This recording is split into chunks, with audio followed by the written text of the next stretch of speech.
nous allons parler, il faut payer.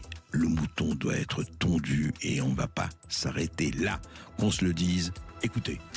Sud Radio Berkov dans tous ses états, les perles du jour. C'est pas box, c'est taxe.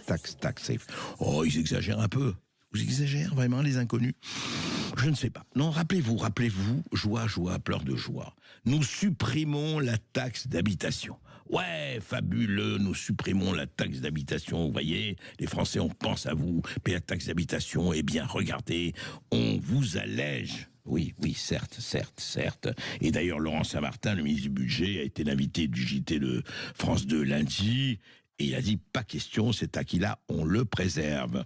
Il a été très clair. Il a dit, il n'envisage pas un retour de la taxe d'habitation. J'appartiens, dit-il, à une famille politique qui a supprimé la taxe d'habitation. Ce sont 20 milliards d'euros de pouvoir d'achat qu'on a rendu à l'ensemble de nos concitoyens. Et c'est vrai, et on le voit sur les visages des Français. On voit qu'ils ont été allégés de 20 milliards. On les voit plus clairs, plus heureux, le regard ouvert. Ah là là, je peux encore acheter... Allez, un petit carambar. Oui, allez, je vais acheter un petit carambar. Ça va être tellement bien, ce petit carambar, parce que ça va me permettre de donner à mes enfants, etc. Oui, mais... Et la taxe foncière, c'est la taxe foncière, oui, mais ça, c'est les propriétaires. Sauf que la taxe foncière a été augmentée de 30%. Ah bon?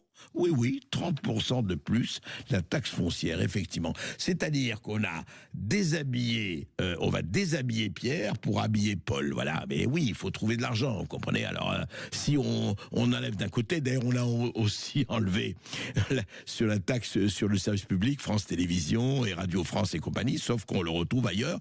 Qui paye à la fin? Qui paye? Eh ben, vous le savez très bien, qui paye? C'est vous. C'est nous, hein. Faut pas se raconter des histoires. Si on enlève d'un côté, eh bien, on ajoute de l'autre. Et d'ailleurs, Jean-François Copé, il a dit ceci, Jean-François Copé, vous savez, le maire de Meaux. On lui demandait alors qu'est-ce qu'il pense? Est-ce qu'il faudrait recréer la taxe d'habitation? Eh bien, sur LCI, le dimanche dernier, il a dit s'il faut recréer un impôt, c'est celui-là. Ah bon?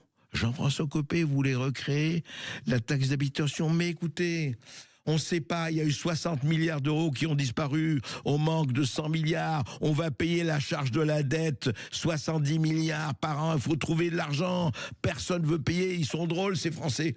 Oui, mais alors faites payer les riches, disaient uns. Mais attendez, les riches, ils sont déjà partis dans les paradis fiscaux, comment on fait? On ne sait pas, les paradis fiscaux, mais en plus les riches payent des impôts. Et puis, mais alors attendez, les sociétés multinationales, les GAFAM, mais les GAFAM payent en Irlande, ou payent ailleurs, mais en Irlande, ils payent combien? 2-3% d'impôts, 4%.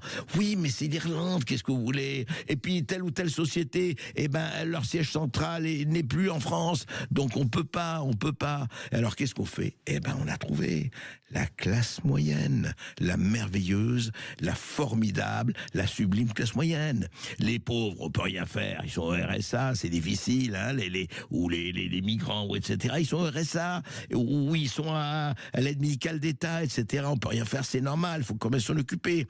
Les riches, oui, mais ils donnent, je vous assure, ils payent beaucoup d'argent. Après, c'est compliqué, qu'est-ce que vous voulez? Ils ont d'excellents avocats, fiscalistes, ils savent comment faire pour que l'argent aille vers des territoires riches, heureux, au soleil et compagnie. Voilà. Et les autres, on va continuer à les faire payer. Alors, on taxe quoi? On taxe qui? On taxe, et on continuera à taxer. Et comme disait Michel Audiard, il ne nous restera plus que l'impôt sur les eaux.